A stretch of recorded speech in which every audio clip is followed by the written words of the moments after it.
resulta muy difícil presentar a una celebridad como el doctor Semo Khaled, pues antes que nada un gran maestro, un reconocido intelectual, un gran amigo de muchos de los que estamos aquí. Y no sé bien cómo presentarlo. Desde luego hay que destacar que cuando se presenta normalmente a un colega se lee un currículum amplio, y yo creo que el currículum del doctor Semo pues serían varias páginas, y entonces los aburriríamos mucho a ustedes haciendo esa presentación. Yo quisiera destacar más bien que el doctor Semo es Premio Nacional de Ciencias y Artes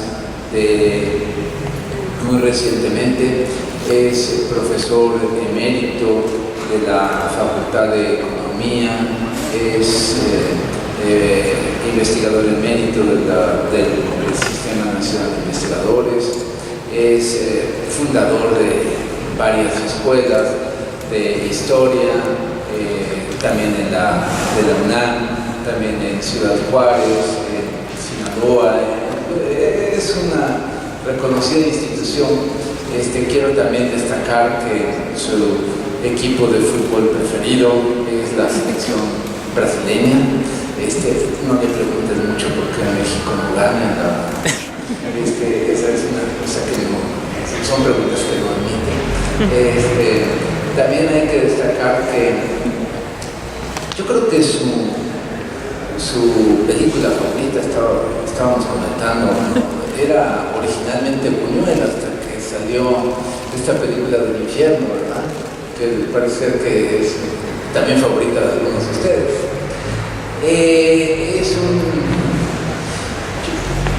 Es un gran admirador de intelectuales muy importantes. En su obra tiene una gran influencia desde luego Marx, pero también Eric Wolf, su libro Los pueblos, su historia. Yo creo que su conferencia del día de hoy es una invitación a releer la obra de Eric Wolf en cierto ángulo, y me parece que también es muy importante destacar la importancia que tiene la novela en la obra de Enrique. Su novela preferida, La familia Buddenbrook, de Thomas Mann. Yo creo que es una invitación para hacer la historia social desde otro ángulo, desde el ángulo de la belleza estilística de un gran novelista. Su obra más importante, o la obra por la cual ustedes lo pueden encontrar en la internet, Enrique, también ha sido una obra con más de 100,000 ejemplares vendidos. Me refiero a la historia del capitalismo en México, 1521-1763, una lectura absolutamente obligada para cualquier historiador económico y para cualquier historiador social de México.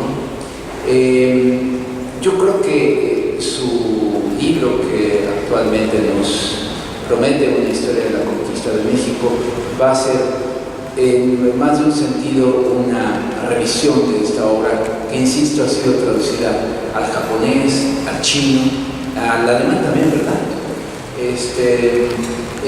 Y bueno, yo creo que yo ya no tengo más preámbulo, porque si hiciera la lista de los trabajos que ha publicado el doctor Semo, realmente sería cosa de terminar en él.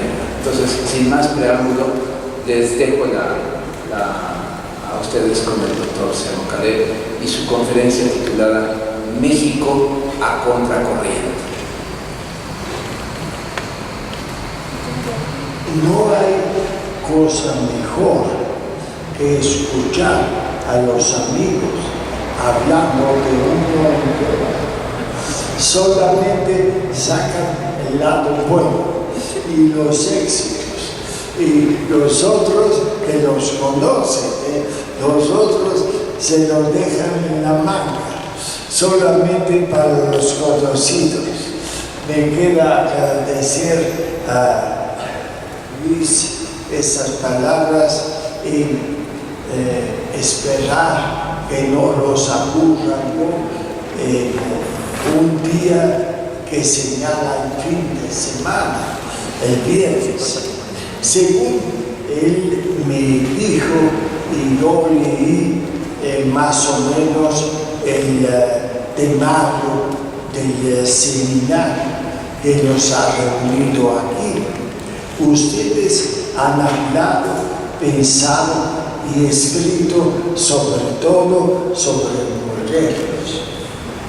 Pues yo los voy a invitar a que den un vuelo a ojo de pájaro conmigo, se salgan de Morelos para hablar de nuestro país, México en general.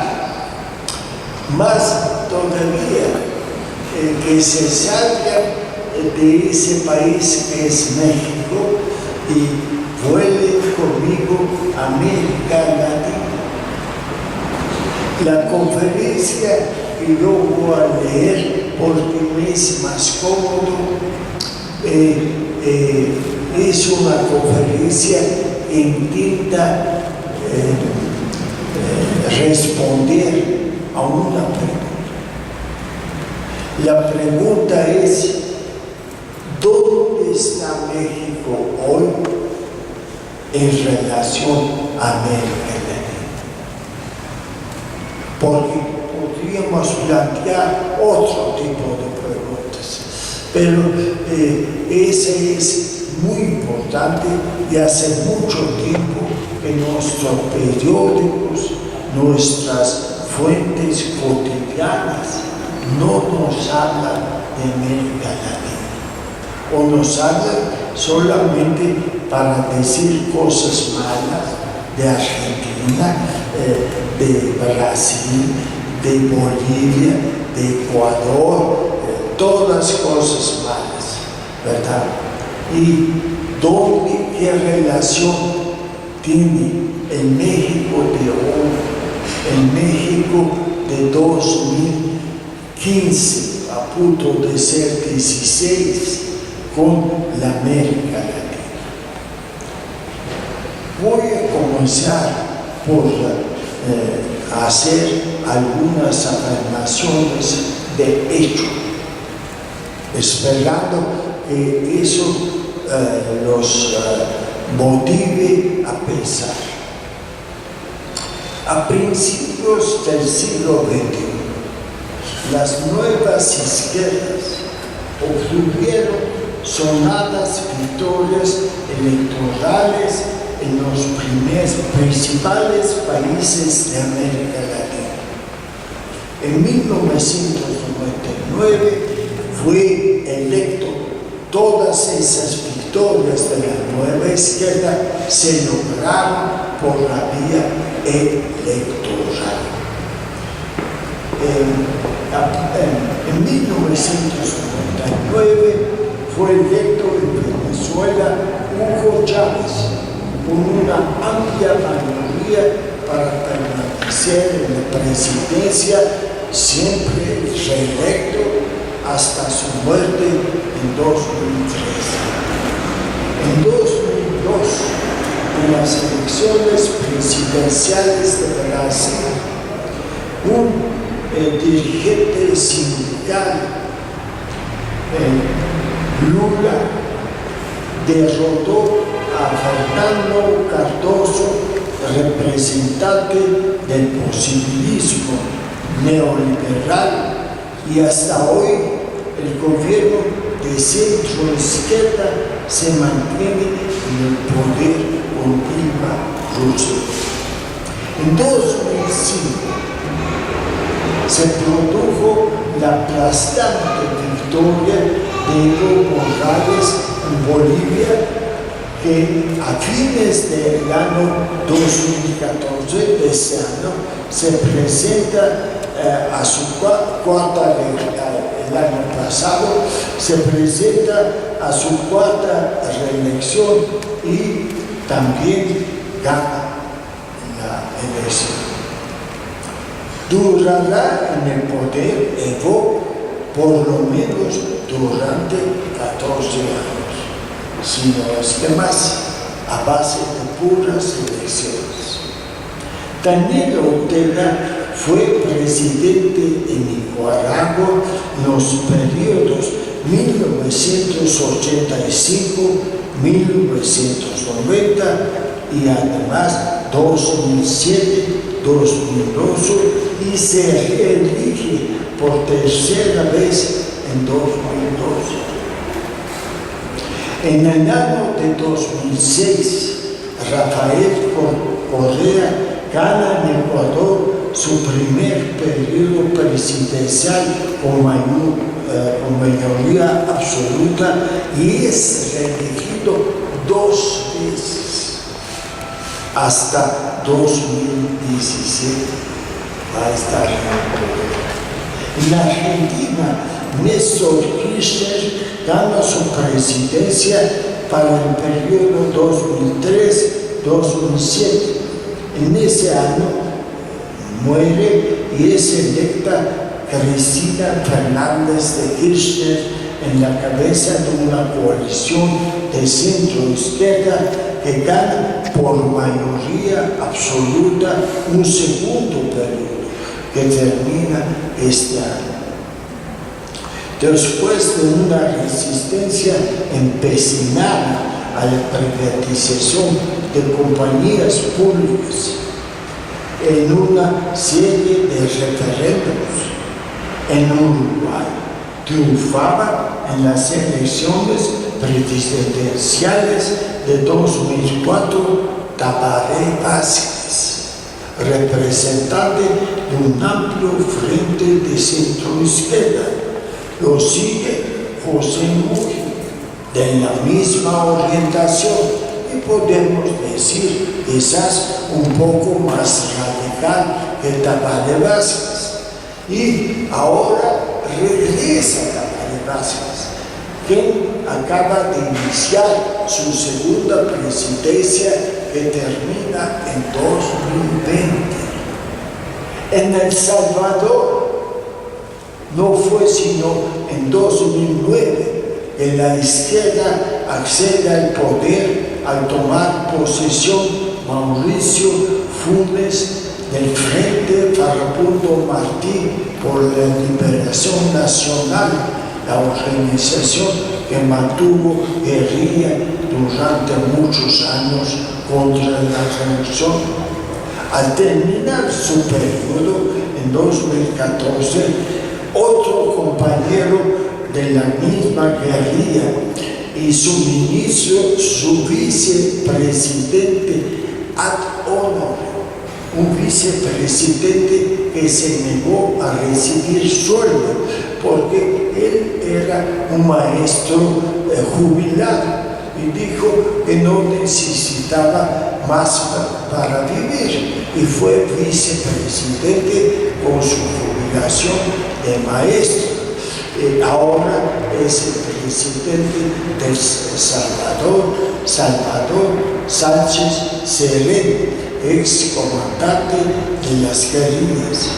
Y no podía acabar esta lista sin recordarles que la heroica Cuba, pese a toda la hostilidad de los Estados Unidos, sigue guardando su régimen de izquierda tal como fue desde la Revolución, y que el reconocimiento de Estados Unidos de lo que no quiso reconocer durante 60 años el inicio de las conversaciones es una muestra más de la gran victoria del esfuerzo socialista en Cuba. Estas victorias que marcan la victoria de de una izquierda que ha logrado construir un importante consenso social para enfrentar a la reacción de sus países, ese consenso que se sustenta en un proyecto democrático que reconoce las desigualdades sociales como efecto de las relaciones de libre mercado y cuestiona las limitaciones de la democracia electoral. Al mismo tiempo sostiene el rescate de la soberanía nacional de sus países sobre los recursos naturales y las decisiones políticas. Esa izquierda que reivindica el papel del Estado como compensador de los efectos negativos del mercado y que asume una postura antiimperialista y que promueve la descolonización cultural, económica y política de los pueblos, incluso de los indígenas. Esa izquierda está en el poder de la inmensa mayoría de la población latinoamericana. ¿Y México? ¿Dónde está México? Es mi pregunta. ¿Y por qué está donde está? ¿Verdad? Esas victorias, todas electorales, no hubo revoluciones que llevaran al poder a uno de esos movimientos populares. Todos ellos ganaron la presidencia y el poder y la conservan durante un periodo larguísimo con el apoyo popular.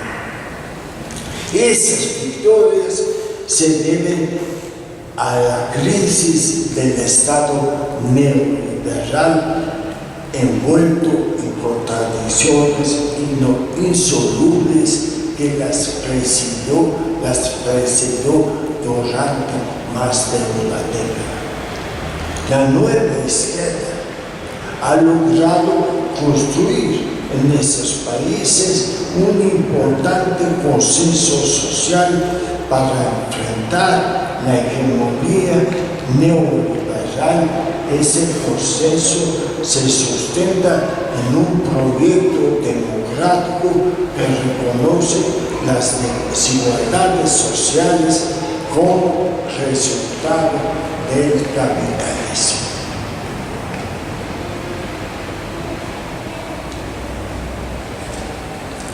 Las limitaciones de los gobiernos antineoliberales, porque también los podemos llamar así, hay enormes diferencias entre lo que es el gobierno de Evo Morales en Bolivia y lo que es el de Lula y Dilma Rousseff en Brasil, de lo que sucede en Ecuador y lo que sucede en El Salvador.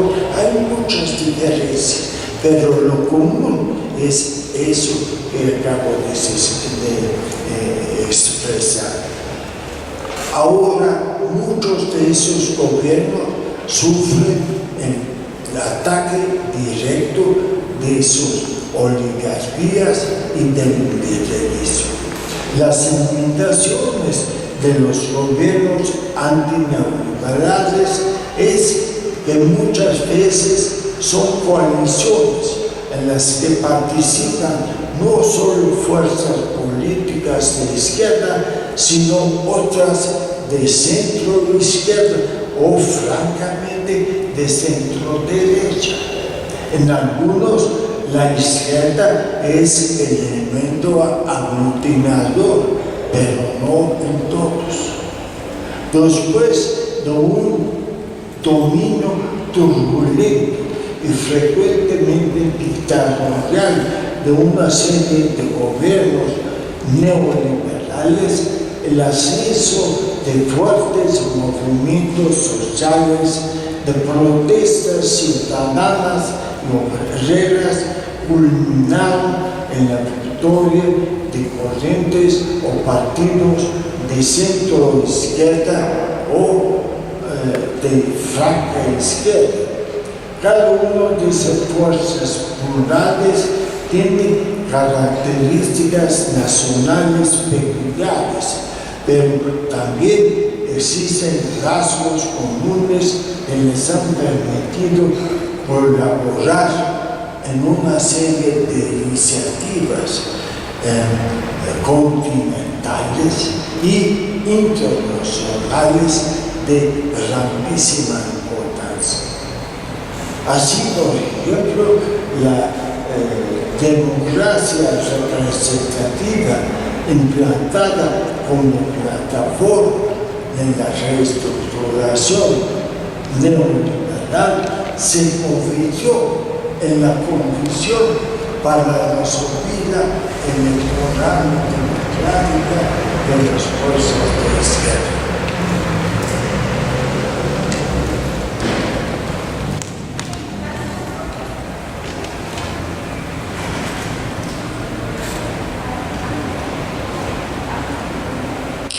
La reacción local y el imperialismo probaron primero al inicio de ese espiral que se produce en América Latina,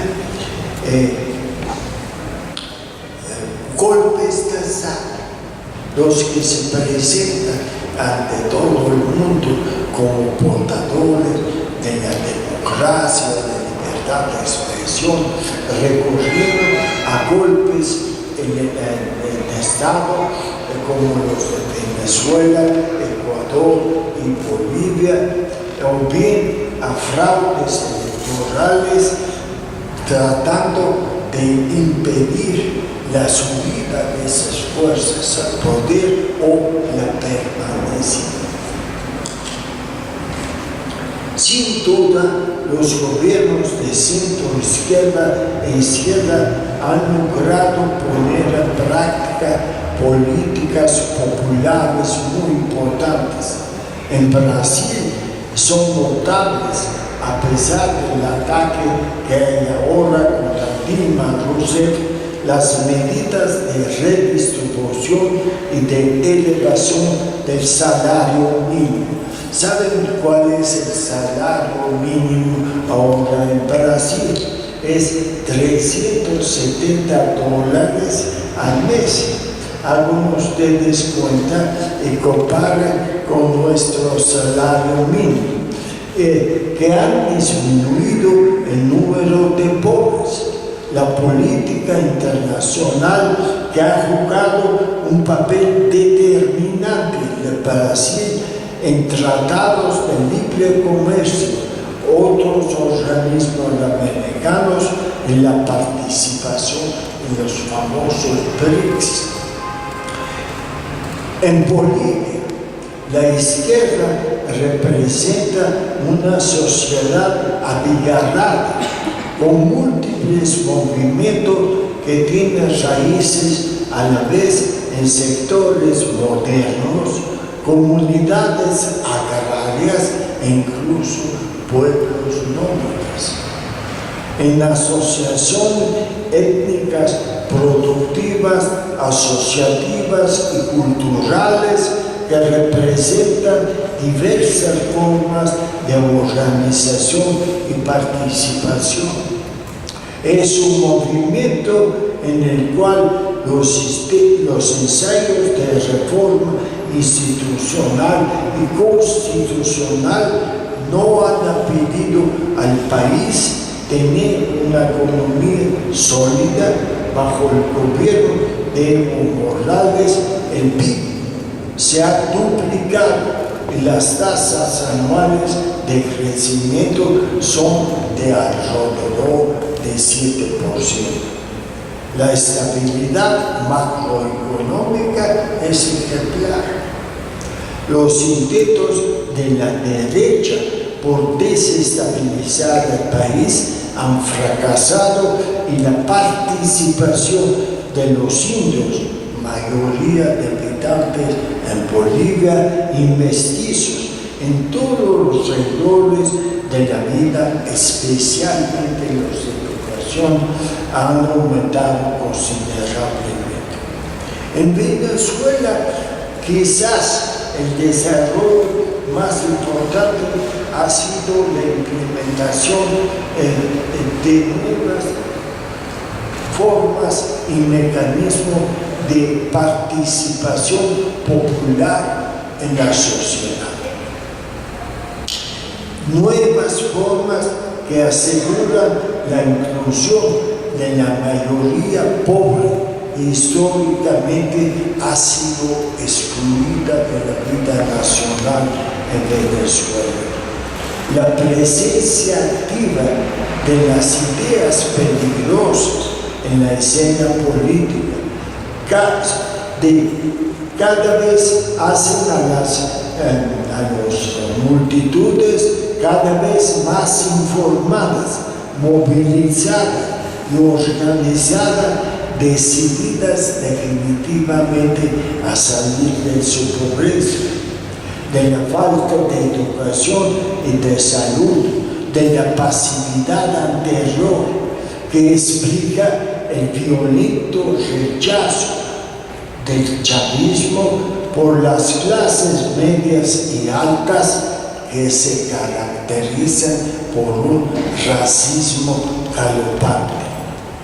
La oligarquía ve en las hordas chavistas una amenaza a sus privilegios y culpa al chavismo de haber polarizado la sociedad venezolana, una polarización que en realidad responde a la lucha de los pobres por la igualdad y la desesperada resistencia de las oligarquías y sus aliados internacionales. A la vez que aparecen problemas económicos debido a la caída de los precios de las materias primas en los últimos 2 o 3 años, los gobiernos de izquierda de América Latina han estado bajo constante ataque. Aquel socio con el cual nosotros nos llevamos muy bien, los Estados Unidos, en América Latina desarrolla una ofensiva global contra esos gobiernos, con campañas mediáticas que incitan al descontento social y la deslegitimación política, provocan la violencia en las calles, guerras psicológicas y paros locos. Con ello se trata de transformar a una minoría política en la mayoría.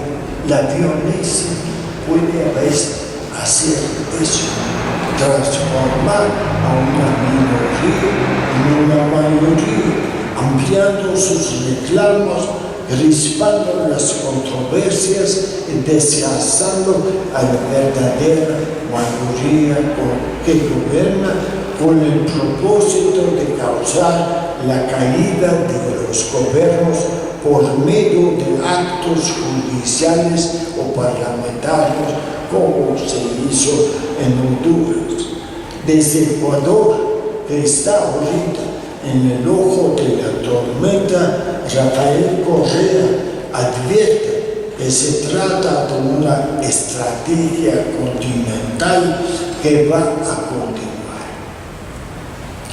Aplicado primero a la República Bolivariana, que pasa por momentos económicos difíciles, siguió contra Dilma Rousseff en Boleros, contra Cristina Fernández en Argentina y Evo Morales en la Florida. Desde junio del año pasado se han multiplicado las protestas violentas en Quito y Guayaquil, intentando desestabilizar el gobierno Correa. Él llama muchas veces al diálogo nacional para debatir sobre la equidad y la distribución de la riqueza, y está dispuesto a debatirlo con todas las fuerzas. Pero la ultraderecha ha rechazado esa protesta y la ofensiva continúa. En esas provocaciones, los mandatarios de centro-izquierda han respondido llamando al diálogo sin éxito. Cada día es más claro que las luchas continuarán y se agudizarán, y que solo puede avanzar esa izquierda acelerando las reformas y ampliando el apoyo popular a sus gobiernos. Si los paquetes de reformas democráticas y sociales, nacionales y comunales no avanzan, las fuerzas neoliberales pueden reconquistar su dominio. México, mis queridos morelenses, que a la vez son mexicanos, México en todos los sentidos, marcha a contracorriente de los logros de los movimientos sociales, los partidos de nueva izquierda y los gobiernos progresistas de Latinoamérica. Esa es la verdad y esa es la situación. Marcha a paso acelerado hacia una subordinación a los Estados Unidos en un bloque de Norteamérica en que su papel es inevitablemente el papel del ratón y los dos gatos. 6 presidentes neoliberales, 2 partidos que se alternan en el poder, cuyas ideas coinciden con el pensamiento único. Hace unos días, Enrique Peña Nieto atacó al populismo, lo atacó en su informe del tercer año del gobierno, y después fue hasta lo último para atacar el peligro del populismo renaciente. ¿Qué es el populismo que él ataca? ¿Qué es el populismo?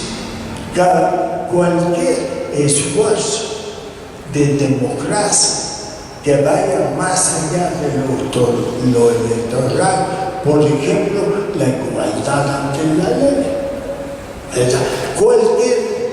Es populista. Cualquiera que dice el sueldo de 70 pesos al día, que se acaba de liberar a 2 horas más, no es suficiente, y que el costo de la canasta básica para una familia de 4 es de 200 pesos al día.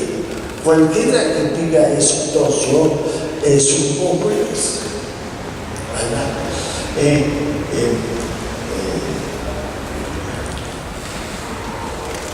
En 33 años ha persistido la misma orientación en México.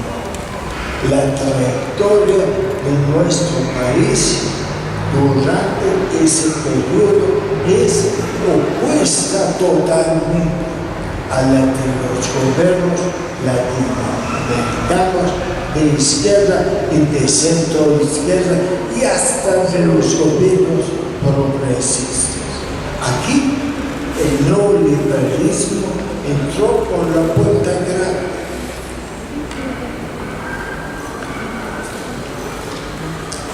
Se privatizaron todas las empresas del Estado que podían ser privatizadas.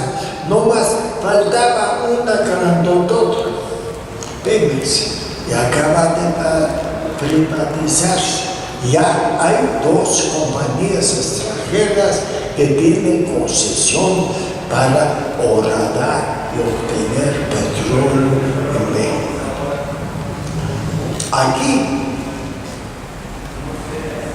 estos gobiernos que hemos tenido a partir de entonces han seguido al pie de la letra los principios del Consenso de Washington. Carlos Salinas de Gortari, Ernesto Zedillo, Vicente Fox, Felipe Calderón y Enrique Peña Nieto son todos miembros de la misma orientación. Los 2 partidos que se han sucedido en el poder han aplicado las mismas recetas, asegurando la continuidad y demostrando que constituyen un bloque neoliberal cerrado. No se habla así, pero la verdad es que el PRI y el PAN es la derecha política de México, con todas las diferencias de estilo que pueden tener entre ellos. En el ambiente ideológico de México del cual vivimos, el sentido común significa obediencia estricta a las políticas del Fondo Monetario Internacional. Según esto, todo lo que no sea este sentido común es puro. Según eso, nos hallamos bajo el dominio de la globalización neoliberal y no hay alternativas fuera de ella. Eso es lo más importante. No hay salida a ese dominio. Es el mensaje diario, semanal, anual y sexenal de esos 2 partidos. Por lo tanto, para no estar en conflicto con los tiempos, debemos aceptar silenciosamente sus mandatos y el definitivo triunfo de los mercados en todo el mundo se traducirá en una política homogénea para todos. Y indiscutible, así lo manda la realidad. El Estado mexicano se ha retirado de sus funciones económicas como inversionistas y como agente activo del desarrollo económico a través de medidas como la desregulación, la cancelación de programas de fomento económico, la privatización de todas las empresas públicas y no solo de las empresas del agua. ¿Desde cuándo hay que pagar por agua en México? Todo lo que teníamos que hacer es tocar una puerta, salía una señora y uno dice, no me da un vaso de agua por favor, pero naturalmente, aquí tienes un vaso. Ya, ¿no? Ya, el agua cuesta. La apertura comercial indiscriminada y la llamada reconversión industrial que impone el dominio de las maquiladoras, cuyo sueldo promedio es 4,000 pesos al mes. Esos 300,000 obreros mexicanos que están ligados a la industria automotriz y similares ganan 4,000 pesos al mes.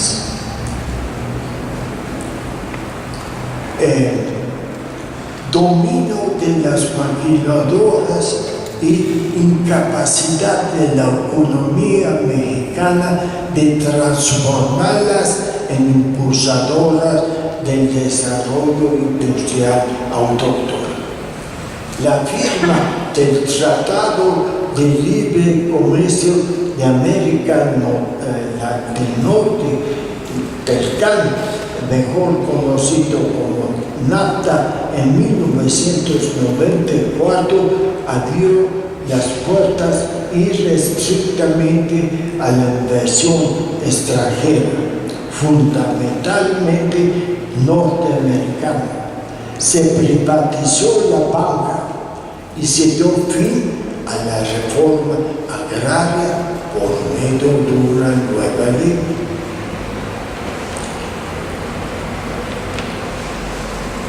La economía informal adquirió un carácter estructural, no como algo temporal, sino como algo permanente.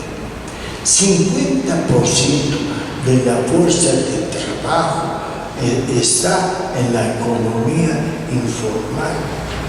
El único éxito importante ha sido hasta ahora convertir a México en un importante exportador de productos industriales. Pero el número de automóviles que nosotros exportamos, que son 400,000 al año, aparte de ser producto de maquiladora, son el mismo número que exporta Argentina, que tiene un gobierno completamente distinto a nuestro, porque eso se presentaba como el gran éxito de la NAFTA.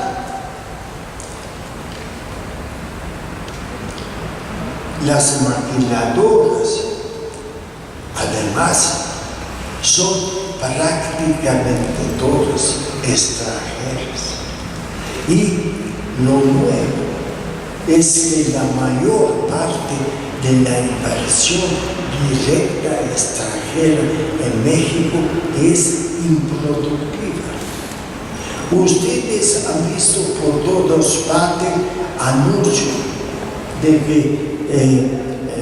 ¿cómo se llama la compañía norteamericana que compró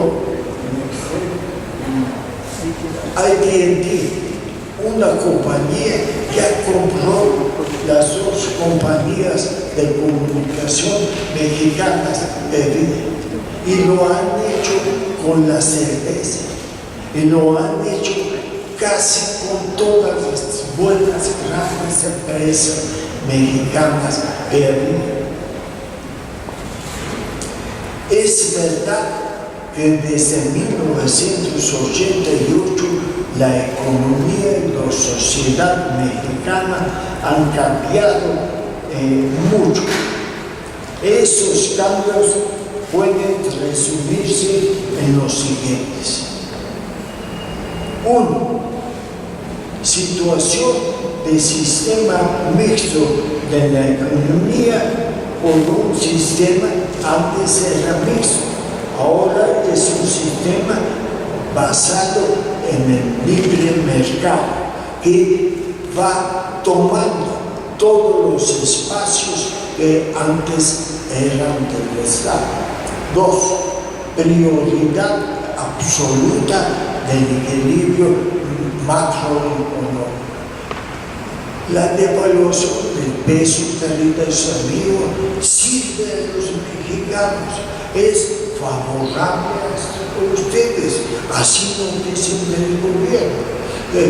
Ustedes siguen ganando los mismos pesos, pero ahora son las 17 por $1 y hace un ratito eran de 12.50 por $1. 30% de eso es muy bueno, y todo el que diga lo contrario es un populista. desregulación del sector financiero.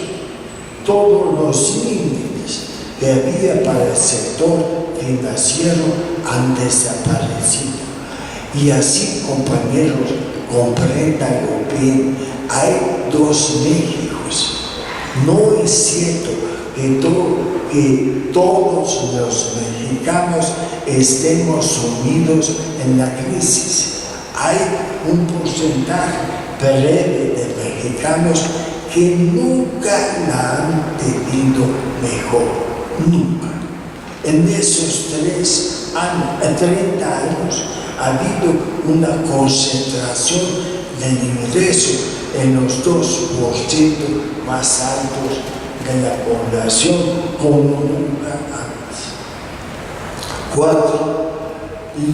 Liberalización del comercio exterior. Amplia apertura de la economía a la inversión extranjera directa, incluyendo esa inversión no productiva, que es simplemente la compra de empresas ya existentes. 6. Privatización casi completa del sector público. Privilegios al sector privado y suspensión de los subsidios favorables a las minorías.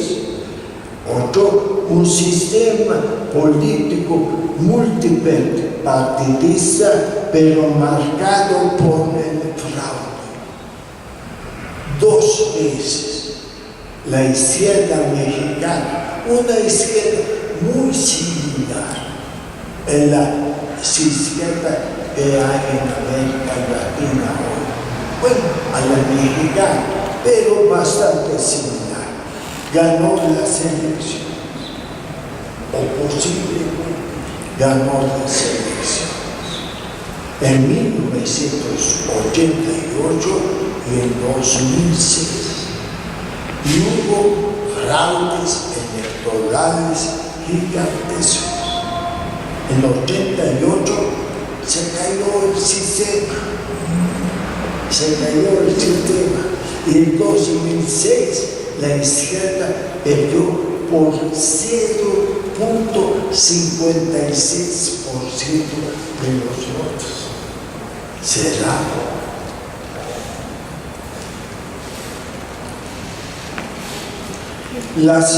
El desmantelamiento de los ejidos en las comunidades, sobre todo los de recursos turísticos, ecológicos, pesqueros y semiurbanos, continuó durante esos 30 años.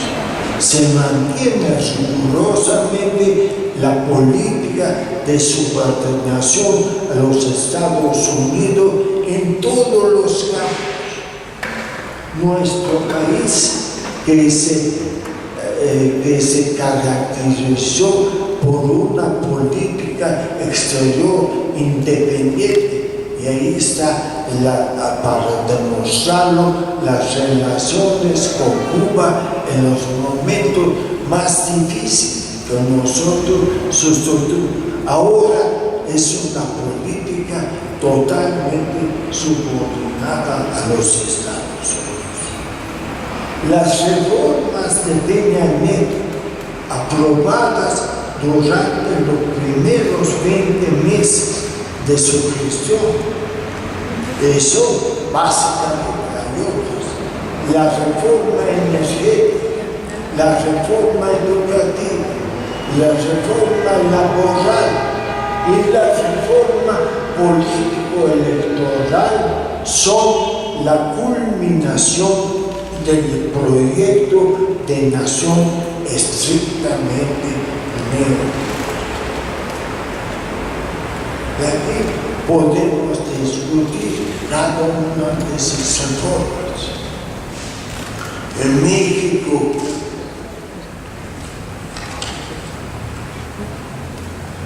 la economía se transformó en un tema técnico que solo los iniciados pueden discutir. Ya no es tema para el pueblo. Hay que mantener a toda costa baja la inflación, aunque la mitad de los mexicanos estén en la pobreza o la extrema pobreza o no. Eso es un tema técnico. Hay que aumentar los salarios mínimos. Ese es un tema técnico que no puede abordar el pueblo. Sin embargo, no faltan las alternativas económicas.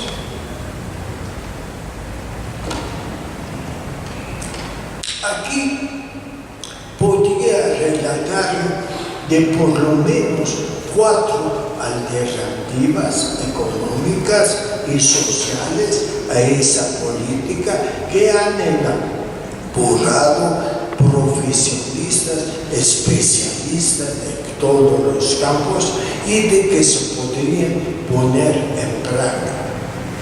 El problema no es de conocimiento, el problema es político. Hay que cambiar a esos 2 partidos que están en poder.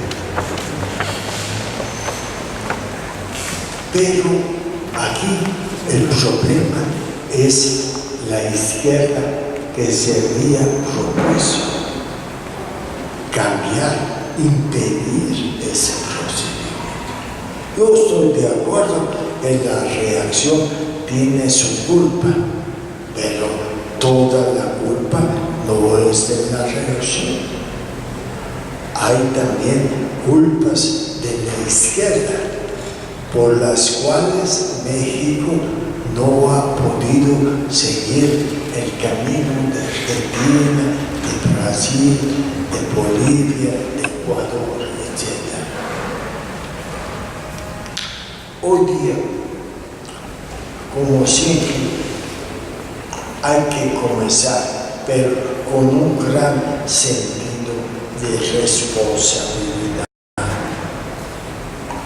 Y hay que comenzar preguntándonos: hemos sido derrotados durante 30 años.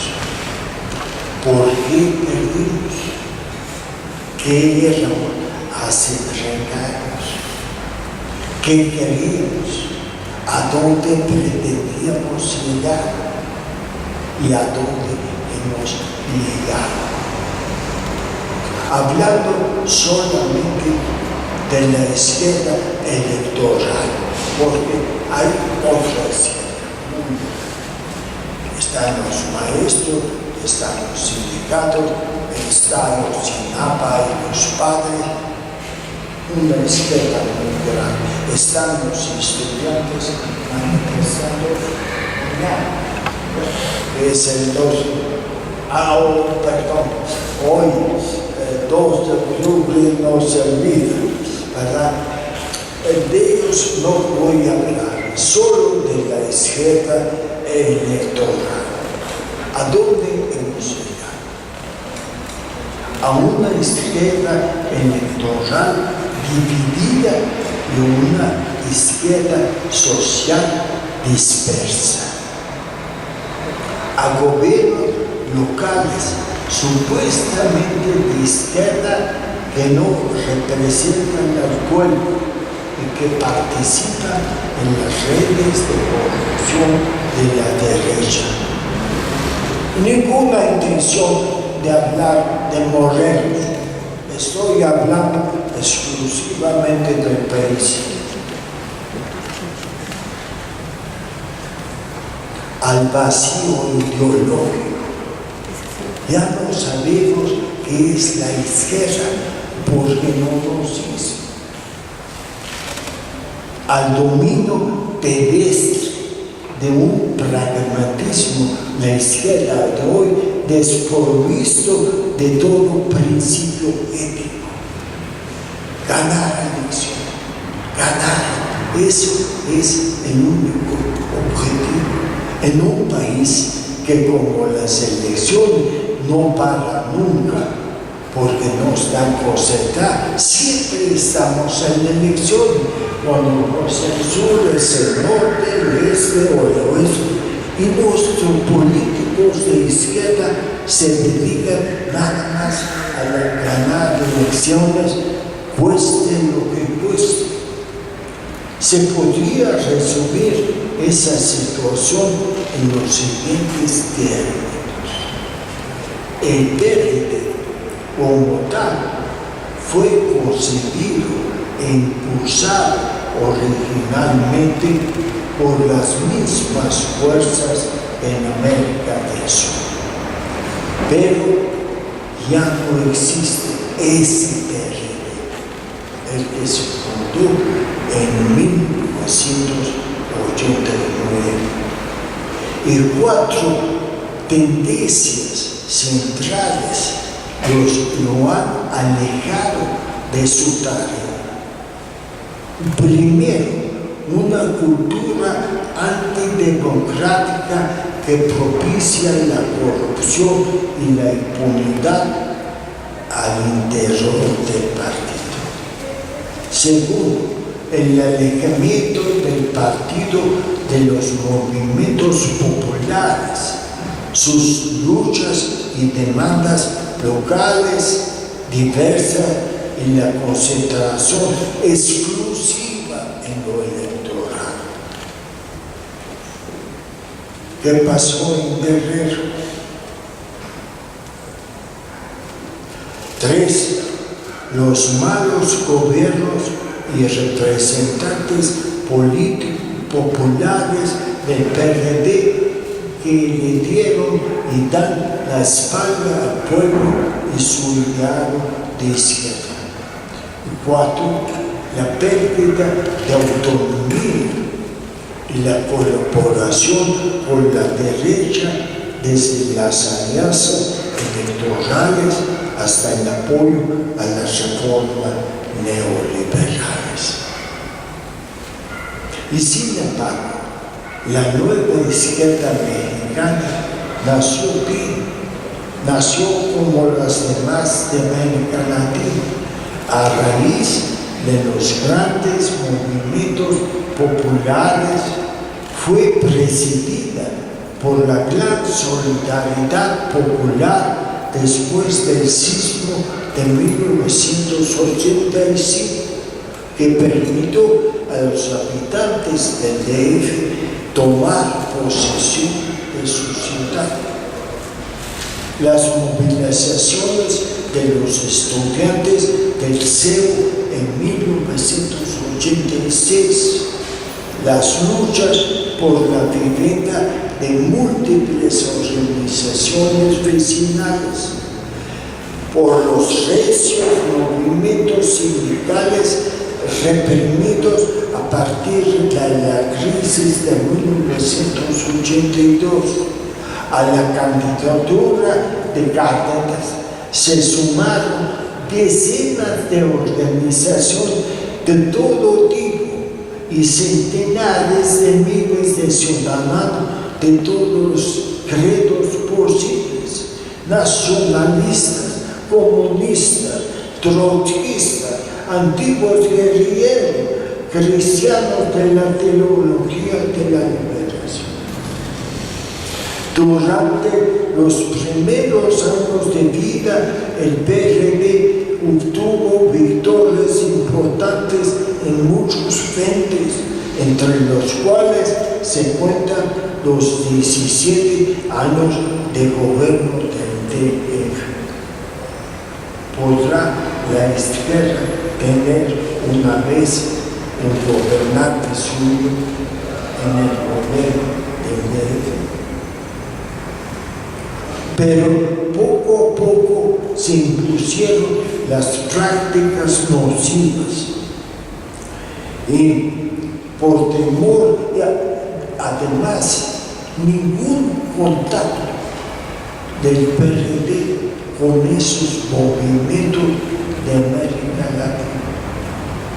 Ninguna difusión, ninguna solidaridad, ninguna aclaración de que ellos forman parte de su movimiento, por temor, ¿sabe? Por desairar a los socios de NAFTA y recientemente la participación en el Pacto por México, que sirvió para adoptar las reformas que son todas de orientación neoliberal extrema. A partir de aquí les repito cuál es el camino, cómo hacer un balance, porque de la situación que hay, la mayoría de la gente que se siente de corazón y de mente de izquierda tenemos. No todos en el mismo grado, no todos, pero hay algo de culpa. Y aquí está la cultura. Yo la tomo de aquí y se las lanzo a ustedes, y con eso termino mi conferencia.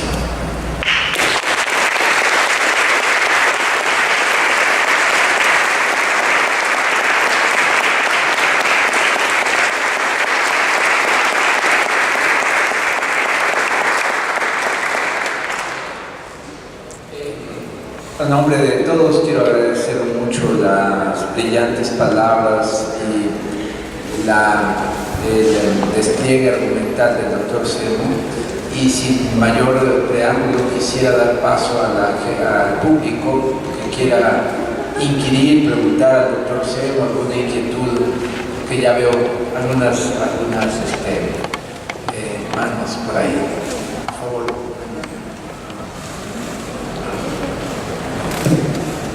Buenas tardes, muchas gracias por la charla tan sugerente de muchos temas que nos estás regalando.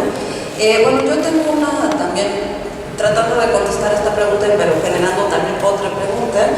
Nos hiciste todo un recorrido por América Latina y yo justo, y hablaste de diferentes contextos, particularmente pienso en el Estado Plurinacional de Bolivia, donde ¿cuál es el peso que tienen todas estas élites políticas en América Latina que justo se han formado en México? Pensaba en el vicepresidente de Bolivia, que es un presidente, pues es un matemático formado aquí en México y después un sociólogo formado en la cárcel. Entonces, alumno mío. Y además alumno de usted. Entonces, ¿qué es lo que no está pasando? ¿No? O sea, porque efectivamente usted hace una reflexión, o sea, no es falta de conocimiento, sino que hay algo que está pasando y que está teniendo resultado desde México, pero en otras regiones, ¿no? Y bueno, me gustaría saber cómo su opinión, igual quienes han planteado la nueva constituyente, ¿no? Pero bueno, me gustaría saber su opinión sobre qué pasa con estas élites, ¿no? Que están teniendo resultados en otras latitudes de América Latina, pero que finalmente están formadas en México.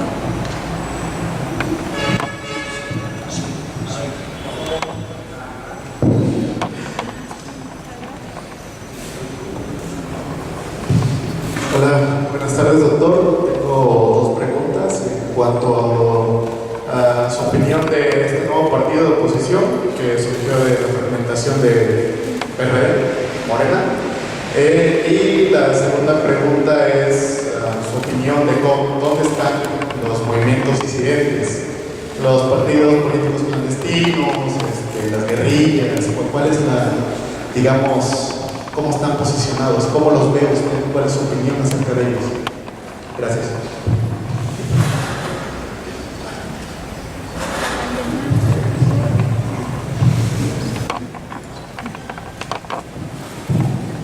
Buenas tardes, doctor. Gracias por su ponencia. Mire, yo tengo una inquietud. Usted habló de dos Méxicos, ¿verdad? Diferentes. Pero no vamos más a fondo. Esos dos Méxicos diferentes los crean las 22 variedades de mexicanos que tenemos viviendo aquí como un caballito de Troya. Porque en qué cabeza cabe decir que Carlos Felipe es mexicano, o Chemor, que estuvo en la educación pública, Y cuando un reportero le preguntó que si su apellido era árabe, me dijo, no sé, lo único que quiere decir es que es el hombre que vende abonos, hasta se burla. Carlos Menem en Argentina dice ahora que tienen que aguantar 6 años, que es lo que duramos los árabes. Entonces esas corrientes dañinas para el país son creadas por pseudo-mexicanos, porque la nacional no la da un papel, la da la sangre. Y en realidad ya hay pocos mexicanos comprometidos con México y de ahí vienen muchos de nuestros males. Un ejemplo es Jacobo Zabludowski, que se considera un ícono del periodismo. Toda su vida nos engañó que había nacido en la Merced, que era más mexicano que Chile. Y lo entierran con ritos judíos, cantos judíos, y todos traían sufrir. Hay mexicanos árabes. Las delegaciones del Distrito Federal estuvieron en manos de varios árabes, Nasser Khan, Abdallah Tabani, Fauzi Harman, y así de esa cuestión no se puede sacar nada nuevo, porque nada más entran a ver qué hagan, porque no son mexicanos, nada más tienen un territorio al cual explotan, que es muy diferente, ¿no? No sé qué opina usted de eso. Se lo van a dar.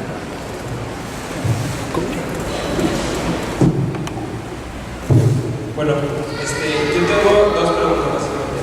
La primera, dentro de todo este contexto que acabas de dar de tu ponencia, yo creo que la pregunta sería, ¿qué se entiende por izquierda ahora, no solo en México, sino en América Latina? Esa es una. Y la segunda, ¿cuál sería tu postura o tu opinión sobre la búsqueda de la autonomía de los distintos pueblos, ya sea adherentes a la sexta o no, que un ejemplo, los caracoles zapatistas, ¿no?, en Chiapas? Gracias.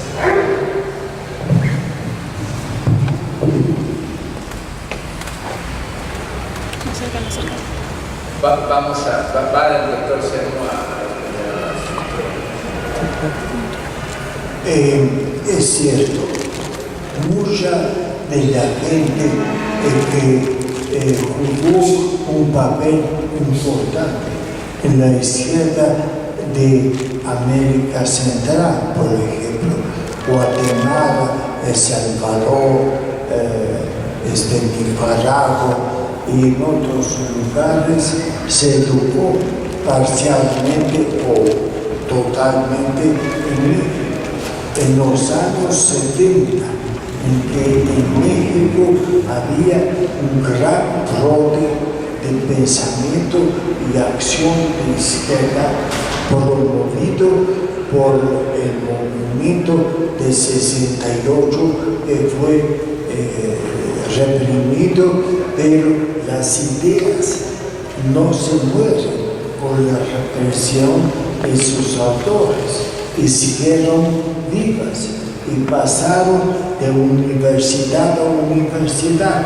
Casi todas las universidades en México tuvieron un 68, pasó una guerra en los 70 y hubo un gran movimiento de guerrilla durante los 70 y muchas otras cosas.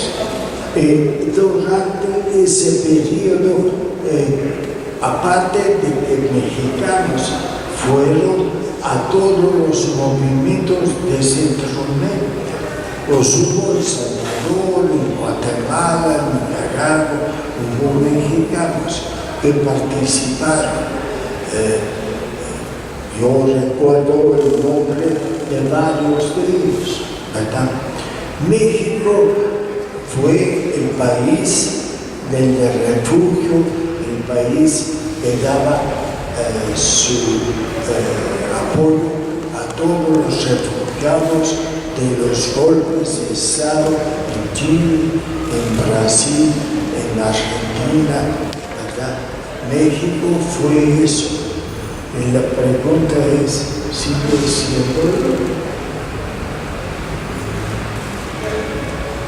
No, ha habido un gran cambio, pero lentamente, sin que nos demos cuenta. El México en el cual se educó el vicepresidente de Bolivia, estudió primero matemáticas, pero también venía a ciencias políticas a oír clases de historia y de otras cosas, ¿verdad? Y mucha gente como él no existe hoy. Ha sido sustituido por otro 30 años de gobiernos de derecha, asumidos y aceptados.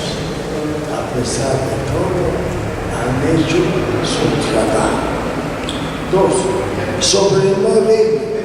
Bueno, yo puedo decirle aquí que soy miembro de Morena y no soy un político muy activo porque los años pesan. Bueno, pero soy activo, soy miembro de la Comisión de Honor y Justicia en Morena, que tiene la difícil tarea de contestar a cada queja que haga un miembro de Morena respecto a algo en que se rompen los estatutos o los principios del partido. No se cumple con eso. Y bueno, es una comisión que si pudiera trabajar 24 horas no resolvería ni la 10ª parte de los problemas que llegué. Morena presenta muchas esperanzas, muchas posibilidades de ser un partido de una izquierda nueva, un partido de izquierda de un nuevo tipo, pero ojo, son esperanzas, son posibilidades. Si Morena no aprende de los fracasos del PRD para oponerse a todas esas tendencias son tan vivas en la sociedad mexicana, tan fuertes, tan añejas, apoyados por los millones que da el gobierno a cada partido político. Atención, ¿verdad?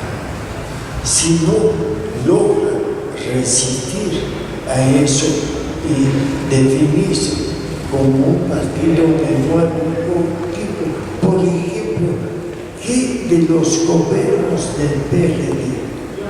Si se hace un balance cuidadoso en los que ha habido en Zacatecas, en Morelos, en todos, mucho guerrero, ¿en qué sentido se puede decir que fueron gobiernos de izquierda?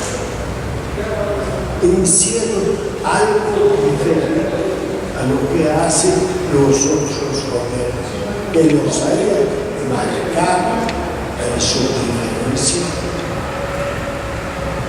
Entonces, si Morena ahora que tiene gobiernos en el pueblo y va a tener en otros lugares, tiene el reto de demostrar que es posible, no fácil, es posible tener un gobierno de izquierda que sea completamente diferente, que sea diferente en algo a nivel municipal, a nivel estatal, a nivel federal. Ese es el reto para Morena, que un diputado de izquierda no es un diputado de la derecha. Tiene la oportunidad de probar, el que quiera probar otra vez, puede hacer.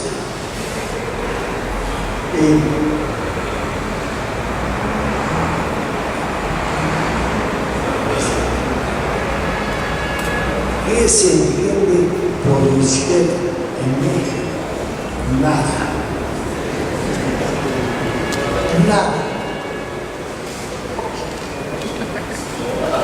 En México hay izquierdas con una S al final y cada una de ellas tiene un sentido diferente, así como la palabra populismo que se usa hoy para echársela a la cara de cualquier persona que no coincide con el gobierno, así la palabra izquierda se ha hecho demasiado vaga. Entonces, hay una izquierda en Morena, hay todavía una izquierda en las junglas de Chiapas, en las selvas de Chiapas, que fue la izquierda que más ha aportado en la renovación del pensamiento de izquierda mexicana, aparte de muchas otras aportaciones de Chiapas. Eso es una que no debemos desconocer. Entonces, la izquierda, no sean partidarios de la izquierda, decidan que es izquierda y pónganse a actuar.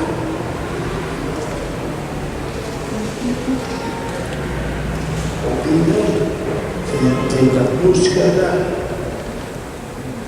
de la economía en diferentes pueblos.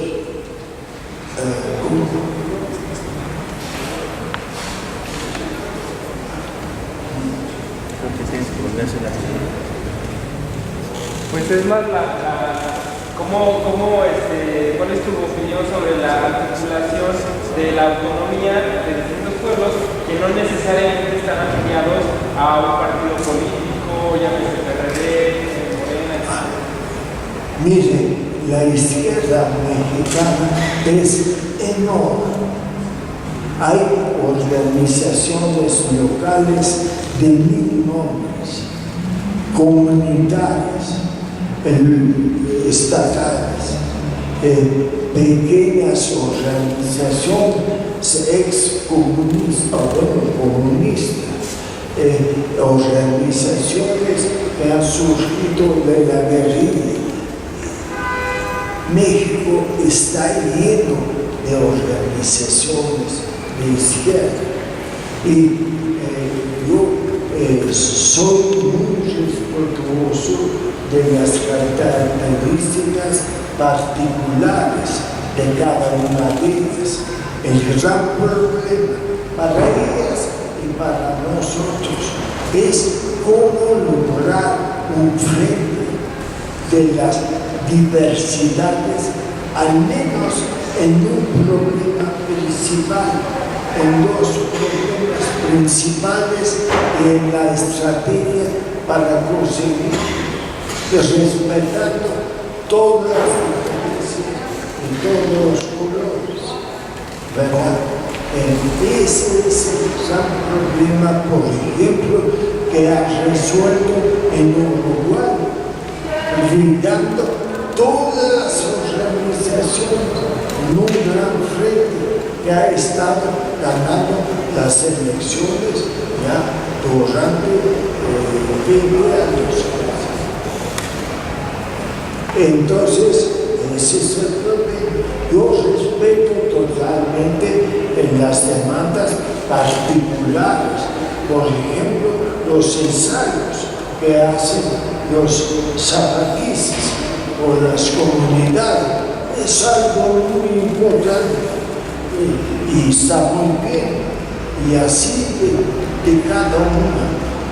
Pero el problema, si no encontramos la manera de unir todo en algunos puntos comunes, respetando diferencias y aguantándose, ¿verdad?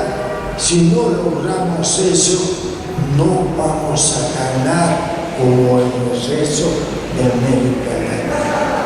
No vamos a. Se puede preguntar, ¿quién es el bueno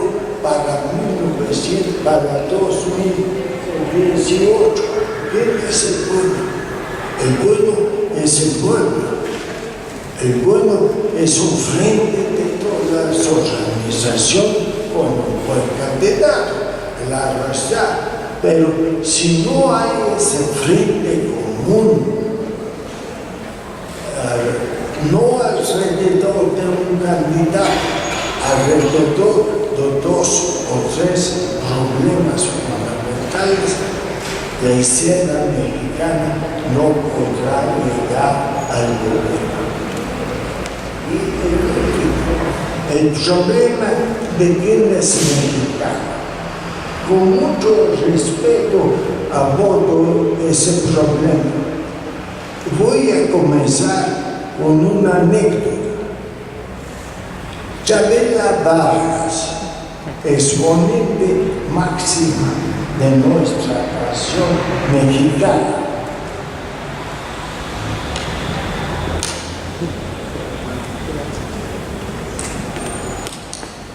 no solo como cantante, sino como creador de canciones. Chabela Vargas, en una reunión en que alguien la quería molestar, apenas anunció su primera canción y alguien del público levantó la mano. Oiga, ¿es verdad que usted nació en Costa Rica? Y ella le contestó, mire usted, nosotros los mexicanos nacemos de donde se nos da la rechingada cara.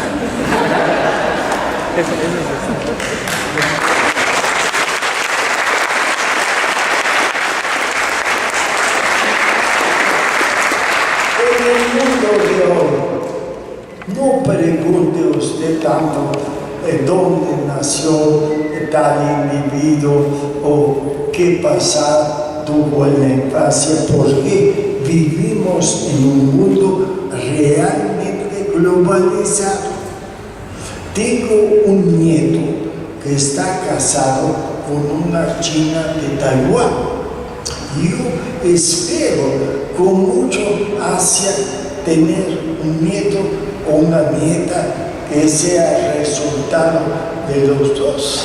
Estoy encantado de tener una china en la familia. Por cierto, no la conozco porque no ha venido todavía aquí, pero no me causa ningún problema porque el mundo de hoy va a ser así. La raza cósmica ya no es un pensamiento, es una realidad. Muchas gracias.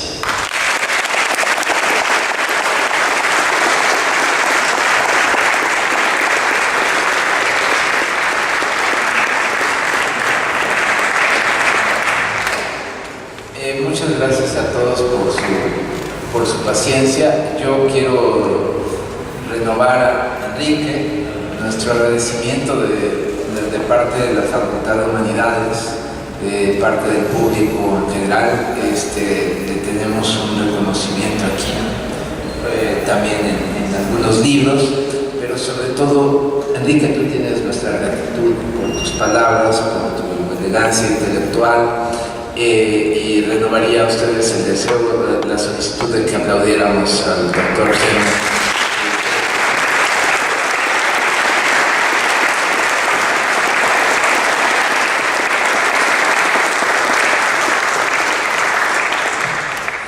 Tendremos actividad, el doctor Nájera que les va a dar una indicación.